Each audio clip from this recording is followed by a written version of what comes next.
నిత్యం వేలాది వాహనాల రాకపోకలతో కలకలాడుతూ దర్శనమిచ్చేటువంటి ఈ టోల్గేట్ అనేటువంటిది చెన్నై కలకత్తా జాతీయ రహదారిపై గుంటూరు జిల్లా మంగళగిరి మండలం కాజా వద్ద 2009 మే నెలలో ఏర్పాటు చేశారు.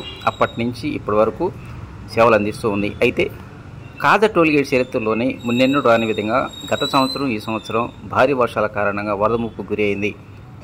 గతంలో అదేవిధంగా ఈసారి కూడా మొన్న వచ్చినటువంటి భారీ వర్షాలు పుణ్యమా అంటూ కమ్యూనికేషన్ వ్యవస్థ పూర్తిగా దెబ్బతింది. ఈ నేపథ్యంలోనే ముందస్తు చర్యలు చేపట్టినటువంటి టోల్గేట్ అధికారులు భవిష్యత్తులో ఇలాంటి ముప్పు గురి కాకుండా ఇప్పటికే ఈ టోల్గేట్కి పడన వైపున అదేవిధంగా తూర్పు వైపున భారీ వాల్ అంటే గోడను కట్టడానికి ఏర్పాటు చేశారు. దానిలో భాగంగానే ఆ చర్యలు కూడా మొదలుపెట్టారు.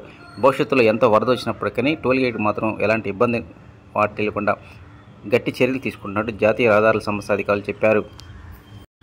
జాతీయ రహదారికి ప్రక్కనే మరి ముఖ్యంగా కాజా నంబూరు ప్రాంతాల్లో రోజు రోజుకు పెరుగుతున్నటువంటి రియల్ ఎస్టేట్ వెంచర్లు పుణ్యమా అంటూ ఎక్కడికక్కడ డ్రైనేజ్ వ్యవస్థ అస్వస్థంగా మారిందని అంటున్నారు మున్సిపల్ కార్పొరేషన్ అధికారులు. దీంతోనే భవిష్యత్తులో ఎలాంటి ఇబ్బంది లేకుండా మరి ముఖ్యంగా జాతీయ రహదారిపై రాకపోకలు కొనసాగించేటువంటి ప్రజానీకానికి ఎలాంటి ఇబ్బంది లేకుండా రోడ్డు ప్రక్క నుంచే డ్రైనేజ్ వ్యవస్థను ఏర్పాటు చేసినట్టు Mangalagiri Tadepalli municipal corporation commissioner Sheikh Alim Basha ఇప్పటికే ప్రకటించారు.